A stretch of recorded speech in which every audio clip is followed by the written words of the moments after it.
All right, we are in the 7th chapter of Shoftim, or Judges.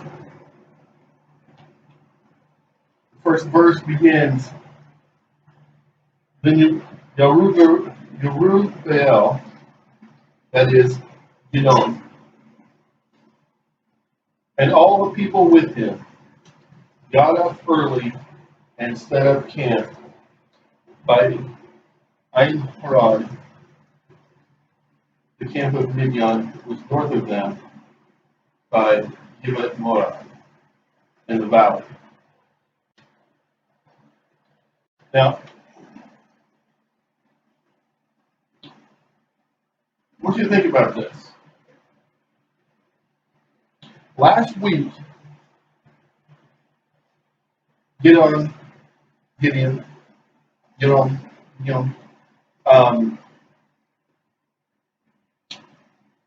he questioned Elohim. The last week, I'm probably not in his time, probably last week in the message. He questioned Elohim. He said, I just need to be sure. Are you telling me to take this army and go down there and fight against Midian? And we talked about how a lot of times, and especially in the mainline churches, you get these extremes. Either don't ever question him, or they question everything. Don't ever question God in heaven. Oh, but I'm not sure if he really meant what he said in his word. You ever heard that? People are like, well, don't question what he showed me, but I'm going to question what he showed Moshe.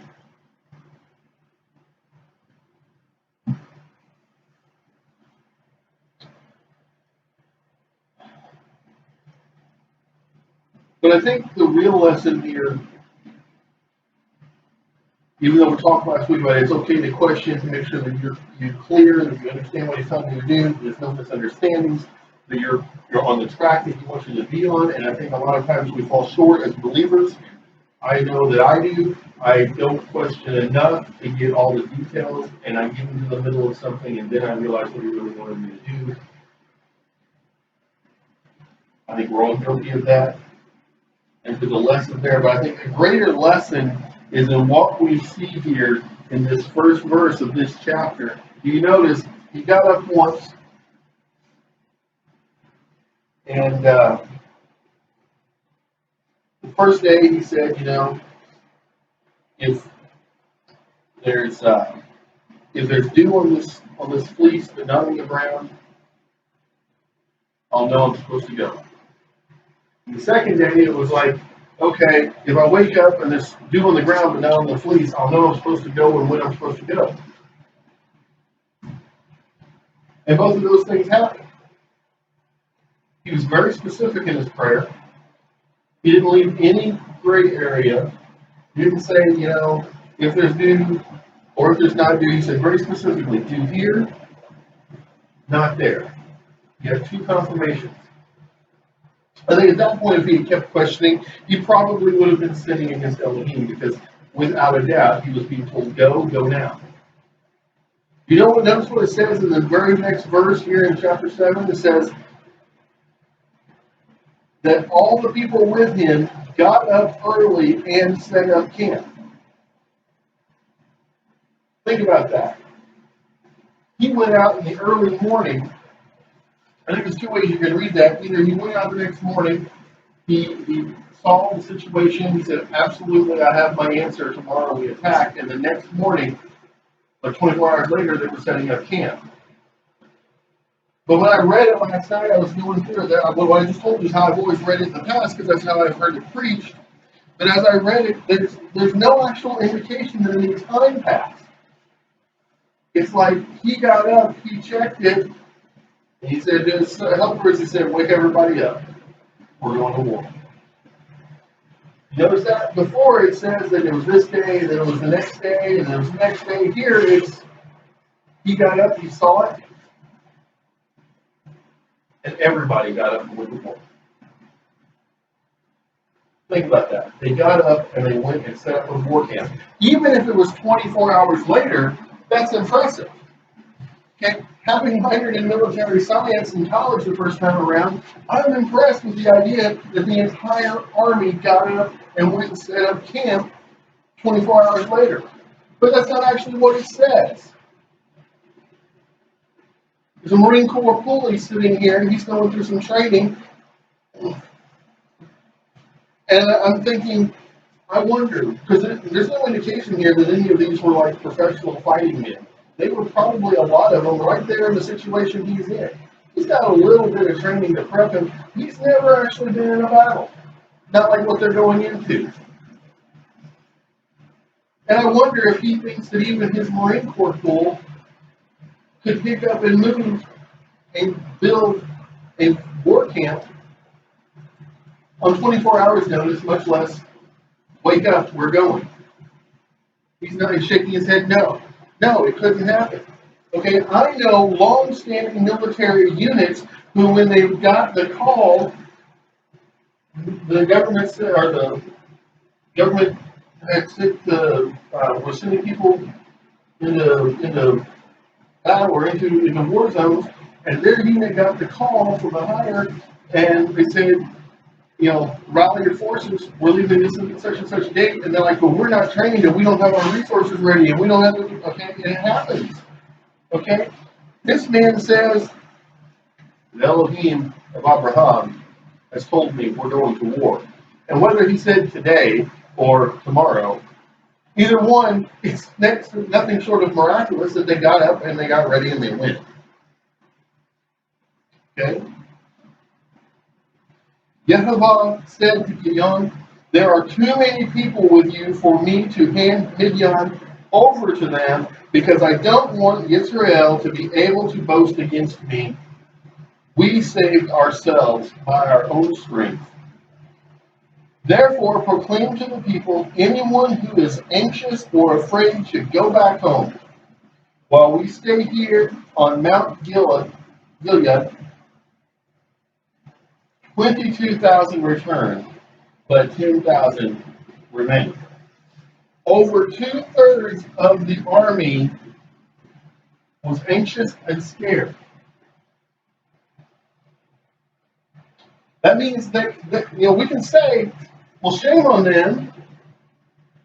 Shame on them. They weren't trusting enough in the message that Gideon got. But there's another side to that. They weren't sure they could win the battle.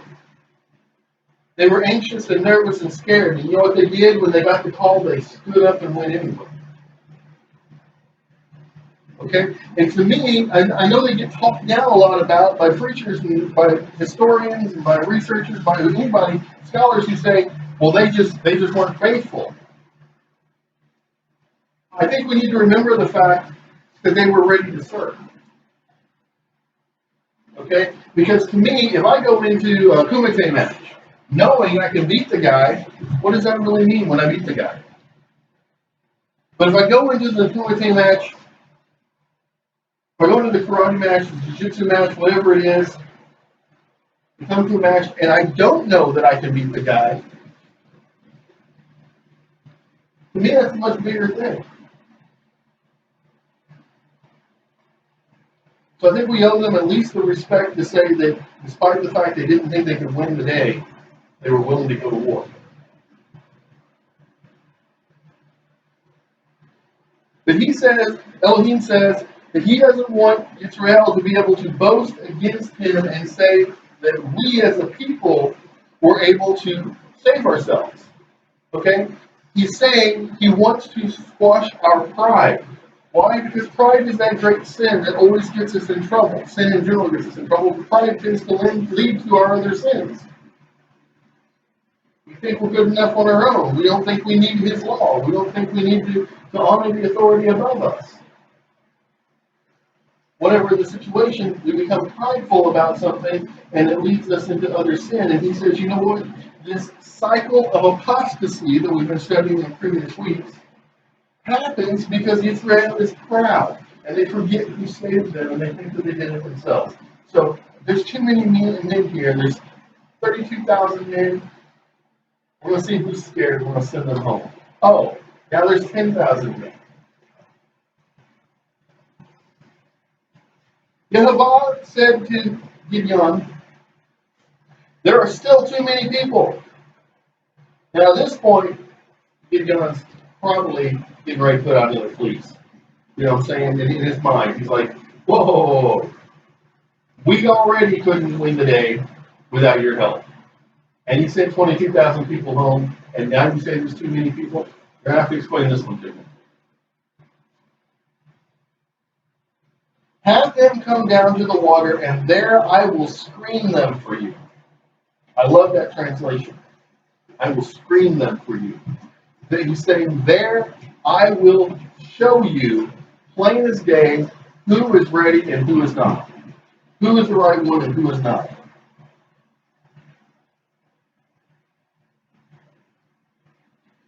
If I say of anyone, this one is for you, he will go with you. And if I say this one is not for you, he won't go with you. That's an absolute statement. There's no gray area. So he brought the people down to the water, and Yehovah said to Gideon, put to one side everyone who laps up water with his tongue the way a dog does, and put to the other side everyone who gets down on his knees to drink. That's also a very absolute drawn line. We see this in Scripture. People say that Elohim is complicated. Elohim is not complicated. Elohim is very simple. Okay? Elohim, throughout Scripture, says, don't mix wool and linen. Here's why. Eat these things, but not those things. Here's why. Okay? Keep these days holy. Not just any day you want. Here's why. He gives us the mitzvah. He gives us the reason for the mitzvah. And if we don't understand the reason at the time, once we start keeping the mitzvah, after some time passes, we start to understand why that one was given. Because we start to see the beauty of it, how we're blessed for it. He says, if they lap their water like a dog, put them on one side. When they get down on their knees, put them on the other side. And I never thought about this until I was studying for it last night. And I realized this is no different at all than the good shepherd saying, you go, stick to one side, you sheep get to the other. You who are righteous, come this way. You, I never knew because you're workers of iniquity, go that way. That's how absolute this instruction was. 300 laughed, putting their hand to their mouth, and the rest of the men got down on their knees to drink water. Yehovah said to Gideon, I will use the 300 men who lapped the water to save you. I will hand Midian over to you. Let all these others go back home. So they took the provisions and the shofars of the people. Then he sent all the men of Israel home, each to his tent, but the 300 men he kept. I want to ask you something. You think everyone had a shofar?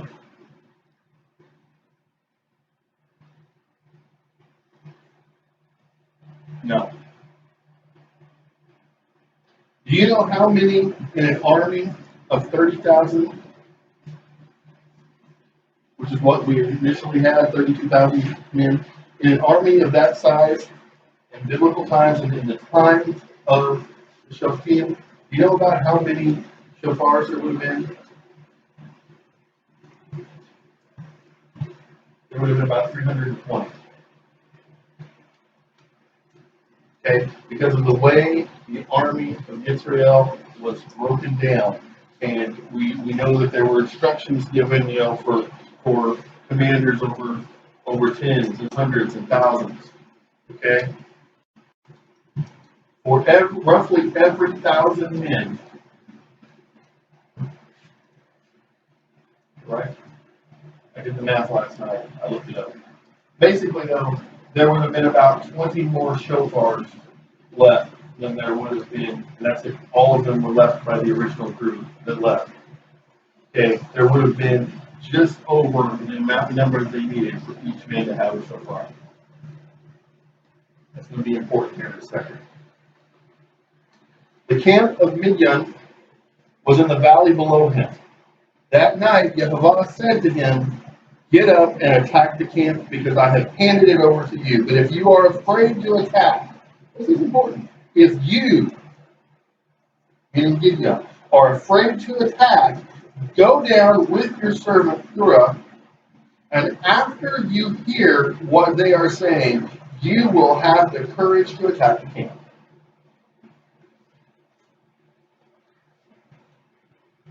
Think about that. This is a man who's having one-on-one conversations with the creator of the universe and being given exact instructions, and he says, "But if you're afraid, go check this out." You see, when he said to Gideon, "Let anyone who's afraid go home," Gideon wasn't afraid yet. Why? Because he probably in his mind, even though it seemed improbable, could see a possibility of winning with the help of Yehovah. But then 22,000 men went home. And then 9,700 men went home. And so he says, now if you're afraid, general of an army of 300, go on down there and listen to what's being said to the king.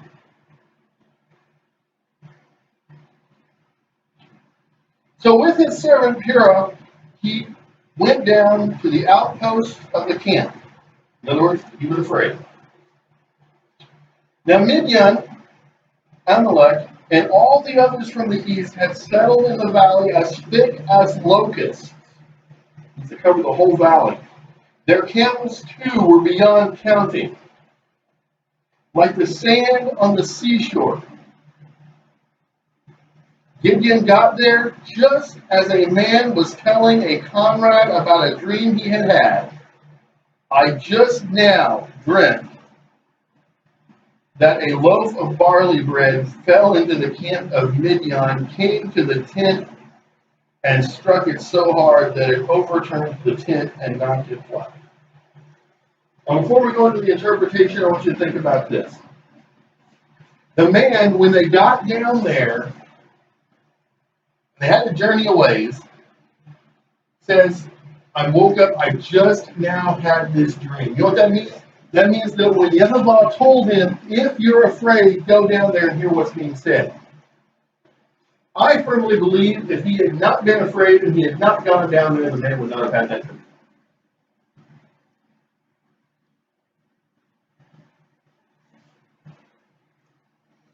His comrade answered, "This can only be the sword of Gideon, son of Joash, a man of Israel.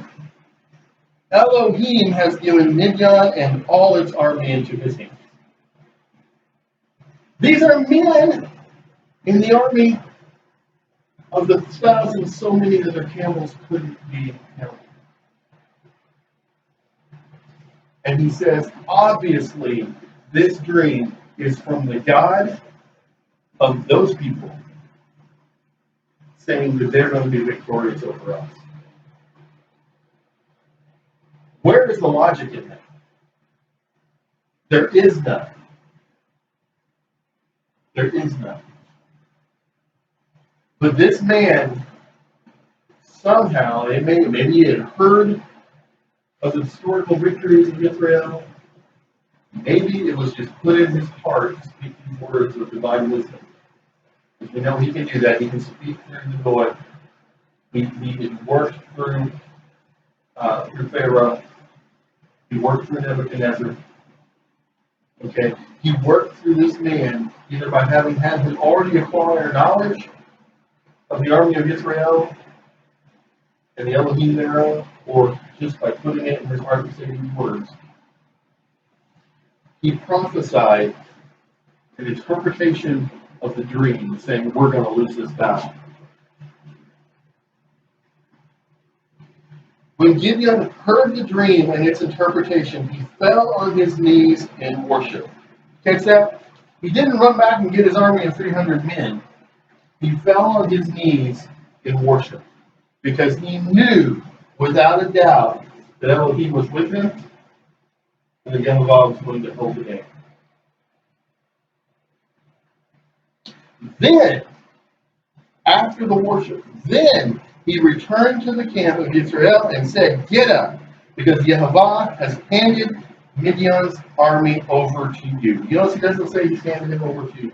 He says he's handed him over to you.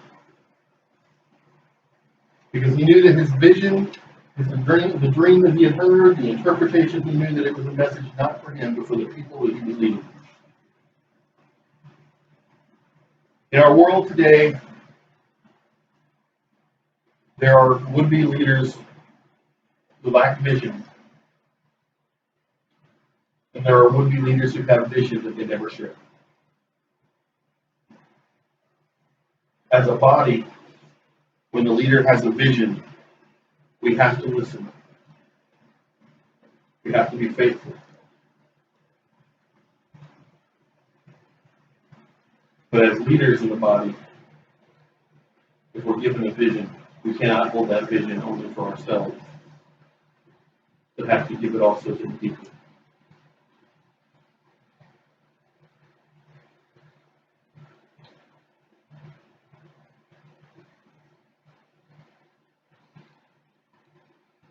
He divided the 300 men into 3 companies. He put in the hands of all of them shofars and empty pitchers and with torches in them. Then he said to them, watch me and do what I do. When I get to the edge of the camp, whatever I do, you do the same. Okay? He said, we can't go down there haphazardly. We haven't had time to practice this raid. So when I get there, you watch me, and what I do, you do. Even he knew that Yehovah was not the Elohim of confusion.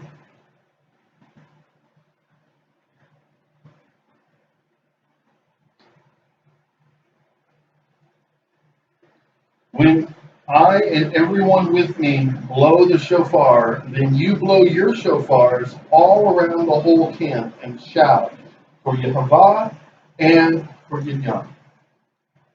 Gideon and the 100 men with him arrived at the edge of the camp a little before midnight, just after they had changed the guard.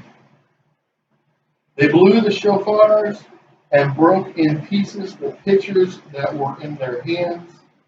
All 3 companies blew the shofars, broke the pitchers, and held the torches in their left hands, keeping their right hands free for the shofars they were blowing, and they shouted, the sword for Yehovah and for Gideon. You know, I had to stop and think a little bit. Years ago, the first time I read that it was right after they changed the guard. And I thought, why would they not attack right before the change of the guard? When the men doing the guard duty were tired, ready to go to bed, they had a slow night, nothing had happened, they would have been kind of lackadaisical, kind of lazy on their watch. And then it occurred to me, there's this thing we study in neurolinguistics. If I think it, I think it. If you tell me what I think, I know it. If I'm already thinking it's been a quiet night, and someone who knows, who should know, who's in a position to know better than I am, tells me that it's been a quiet night, I'm at least twice as likely to think that it's a quiet night. There's nothing to worry about. And you can apply that to just about anything. If I get up and I'm like, wow, I haven't heard one ruckus tonight, I slept really good, must not have been any trouble on the outskirts. And I get there, in the back of my mind, I'm thinking that. But if Garden over here has been on guard duty the whole evening, and he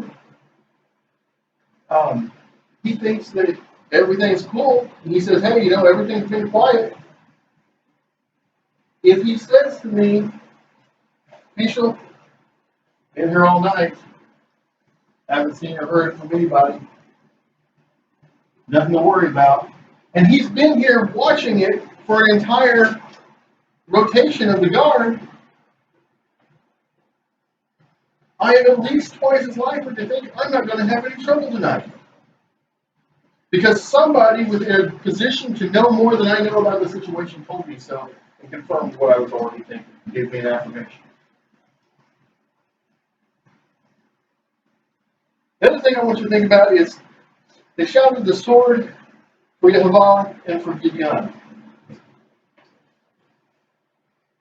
I used to read that and wonder, wasn't that arrogant of him to have them shout his name next to the name of Yehovah? And now looking back, I think, no, it wasn't, because of two things. Number one, we don't know who else that man told his dream and the interpretation to. Okay? So there's that whole aspect of, if they hear that this is the Elohim of Gideon and the army of Gideon coming down on them, anyone who has heard the dream and the interpretation, you know what they're almost absolutely to the last man going to do? They're going to give up in their heart. They might physically keep fighting, but in their heart, they're going to give up, and they've already lost. They've already convinced themselves they've lost. The second thing is, this man is the Shach. He's we translated as judge, this word translated. He is the military leader of Israel now. And he will be, by the way the cycles work in the Shoftim, he will be until the day that he dies. And it's not just one country, one king that has their army down there.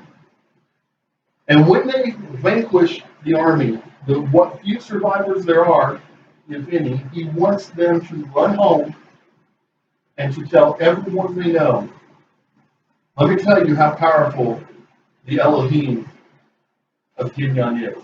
Gideon came at us with 300 men and wiped out our entire army.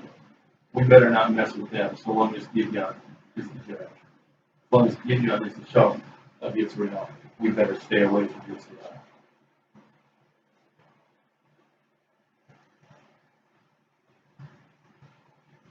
Then, as every man stood still in place around the camp, this is why I think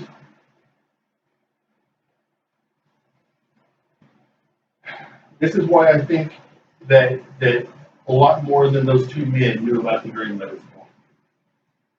Like several hours had passed. I think when they heard that it was Gideon, that's why we get this, because all of the men of Gideon's army stood still around the camp. The whole camp was thrown into panic, and everyone screaming and trying to escape. Gideon's men blew their 300 shofars, and Yehovah caused everyone in the camp to attack his comrades, and the enemy fled beyond Beer-sheba near Zerah, as far as the border of Evo Nechalah by Taba. I want you to think about that. He went down there with 300 men. He made a loud noise. They announced who they were and who they served. And then they stood there and blew trumpets while the enemy got up and attacked each other and fled. Does it say that any of them actually drew their swords? In this entire chapter, do we actually even read that any of them had a sword or a bow or any other weapon on them?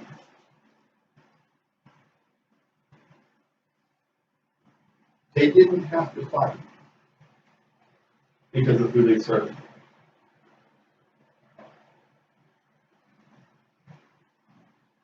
The men of Israel were summoned from Naphtali, Asher, and both regions of Manasseh, and they pursued Midian. Now they're going after them. You notice they called the army back together after the 300 had routed them, standing still. Now they call the army together. Gideon sent messengers throughout all the hills of Ephraim with the message, come down and attack Midian and capture the rivers before they get there, as far as Beet-barah and also the Yarden. So all the men of Ephraim came together. How many? All the men. Not one man of Ephraim stayed behind. Came together and seized the rivers as far as Beet-barah and the Yarden. They also captured two chiefs of Midian, Oreb and Zeev. They put Oreb to death at the rock of Oreb and Zeev at Zeev's winepress. Then, as they kept pursuing Midian, they brought the heads of Oreb and Zeev to Gideon, who had crossed to the far side of the Jordan.